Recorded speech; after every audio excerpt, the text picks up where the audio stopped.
আসসালামু আলাইকুম রহমতুল্লাহি ওবরকাতুহু। সম্মানিত দর্শক, পত্রিকায় দেখলাম যে এনসিপির যারা নেতৃবৃন্দ রয়েছেন, অর্থাৎ নাহিদ, হাসনাত, সার্জিস যারা আছেন, তারা এই জুলাই আন্দোলনকে সেলিব্রেট করার জন্য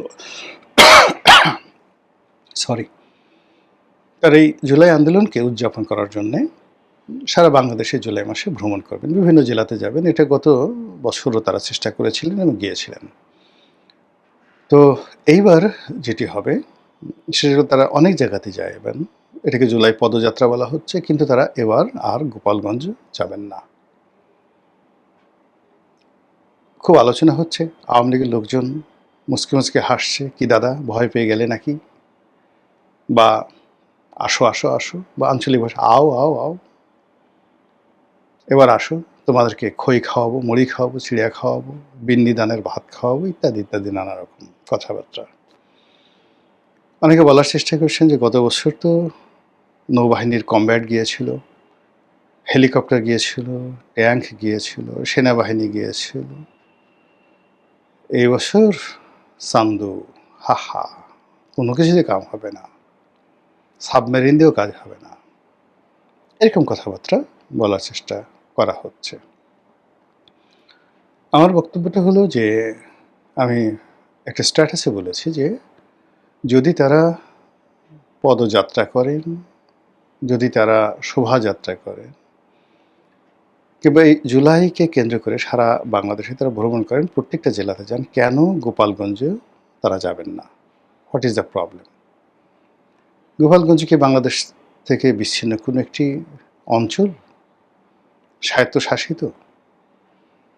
সেখানে তারা যাবেন এবং তাদেরকে প্রোটেকশন দেওয়ার দায়িত্ব এই রাষ্ট্রের। যখন রাষ্ট্র কারো রাজনৈতিক অধিকার নিশ্চিত করতে না পারে, এটি রাষ্ট্রের এক ধরনের মারাত্মক দুর্বলতা। ২ নম্বর হলো, কোনো একটি সংগঠন যখন তার প্রধান প্রতিপক্ষ যারা আছে, সেই প্রতিপক্ষের যে দুর্গ, সেই দুর্গের ধারে কাছে যেতে না পারে, ওই সংগঠনের কোনো অস্তিত্ব থাকে না। কাজে এই যে গোপালগঞ্জে গত বছর যাওয়ার যে সিদ্ধান্তটা, ওটা ছিল রং। আবার এই বছর না যাওয়ার সিদ্ধান্তটা, এটা আরও রং। মানে গত বছর যেটি ছিল ভুল, এটা হবে সেটা মহাভুল।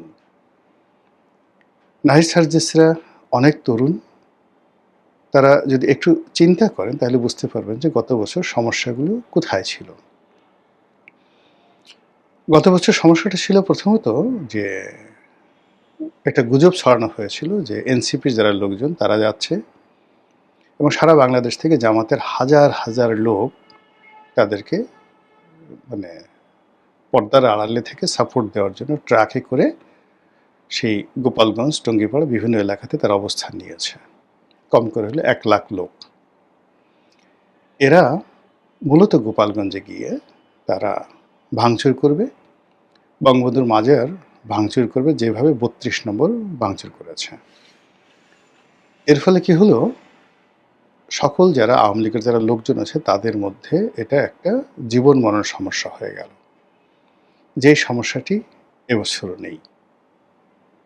দ্বিতীয়ত হলো যে ওই সময়টিতে প্রচার মাধ্যমে এটি নিয়ে ব্যাপক আলোচনা হয়েছে, আর তাদেরকে প্রোটেকশন দেওয়ার জন্য সেনাবাহিনী, পুলিশ যে রণসজ্জা সেখানে তৈরি করেছিল। তো এরকম যখন খুব সিরিয়াস মোডে কোনো কিছু চলে যায়, তখন আসলে সেখানে অঘটন ঘটবেই, অঘটন ঘটবে। শেখ হাসিনার যে পতন হলো, সে যদি জরুরি অবস্থা এভাবে জারি না করতেন, সে যদি পুরো বিষয়টি পুলিশ দিয়ে নিয়ন্ত্রণ করার চেষ্টা করতেন, তিনি যদি সেনাবাহিনীর হাতে কর্তৃত্ব এভাবে না দিতেন, তাহলে হয়তো ভিন্ন ইতিহাস হতে পারত, ভিন্ন ইতিহাস হতে পারত। আবার পুলিশ বা অন্যান্য যে সকল তার যে ফোর্স ছিল, তারা যদি কঠোর না হতেন, গোলাগুলি না করতেন, একের পর এক যাকে বলা হয় যে হত্যাকাণ্ড, সেটা যদি না এখন সেটা যেই করেছে না কেন, যত কথাই বলেন না কেন, সরকারের পক্ষ থেকে তো একটা ঘটনা ঘটানো হয়েছে, একাধিক ঘটনা ঘটানো হয়েছে, নির্মম ঘটনা ঘটানো হয়েছে। তো এইগুলো যদি না ঘটতো, তাহলে হয়তো এরকম জুলাই আগস্টের বিপ্লবের যে দিনক্ষণ ৫ তারিখে যে ঘটনাগুলো ঘটেছে, এটি নাও ঘটতে পারত। তো সেক্ষেত্রে গত বছর যে জুলাই মাসে গোপালগঞ্জের যে ট্র্যাজেডিগুলো ঘটেছে, ওইরকম একটা ট্র্যাজেডি ঘটানোর জন্য আসলে ঘোষণা দিয়ে কোথাও কোথাও মারামারি হয় না, এটা অলনে ছাড়েন।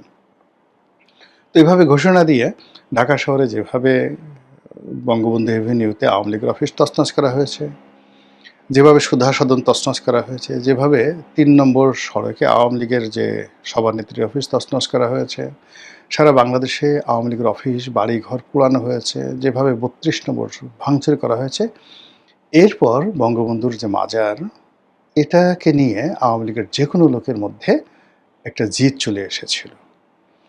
এখন এবছর কিন্তু সেটা নেই। এবছর সেটা নেই, এই কারণ হলো এবছর আওয়ামী লীগ অনেকটা লিবারেল হয়ে গেছে। এবং গত বছর গোপালগঞ্জে যে সেনাবাহিনীর কমব্যাট অপারেশন, সেই অপারেশনে আওয়ামী লীগের বহু মানুষ মারাত্মকভাবে ক্ষতিগ্রস্ত হয়েছেন। বহু মানুষ জেলে গেছেন, হয়তো কেউ ছাড়া পেয়েছেন, অনেকে ছাড়া পাননি। তো সব মিলিয়ে ঠিক ওইরকম যে আবার একটা প্রতিরোধ গড়ে তুলবে, আবার একটা আন্দোলনের ডাক দেবে, আবার জাগো বাহে কণ্ঠে সবাই, এটা হয় না। দ্বিতীয়বার মানে প্রত্যেকটা জিনিসই ইতিহাসে একবার ঘটে, দ্বিতীয়বার ঘটে না। ফলে ওই সময়টাতে গোপালগঞ্জবাসী যে কাজগুলো করেছেন সেটা এই বছর তারা চেষ্টা করলেও করতে পারবেন না। ২ নম্বর হলো যে এখন সেনাবাহিনী হয়তো গত বছরের মতো এভাবে প্রোটেকশন দেবে না। এক কারণ হলো এখন ডক্টর মোহাম্মদ ইউনূস নেই, এনসিপিরও সে আগের রমরমা অবস্থা নেই। আর এনসিপির যারা নেতৃবৃন্দ রয়েছেন তাদের মধ্যে কেউ কেউ এখন সংসদ সদস্য হয়েছেন, তাদের দায়িত্ব বেড়েছে, কর্তব্যবোধ বেড়েছে, তাদের সেই জিহাদি জোশ কমেছে, তারা অনেকটা দায়িত্ববান হয়ে পড়েছেন। রিজনেবলি তারা এখন চেষ্টা করছেন two B a national leader, একজন জাতীয় নেতা হওয়ার চেষ্টা করছেন। তো সেক্ষেত্রে আপনি দেখবেন যে এদের অনেকের ভাষা অনেকটা মার্জিত।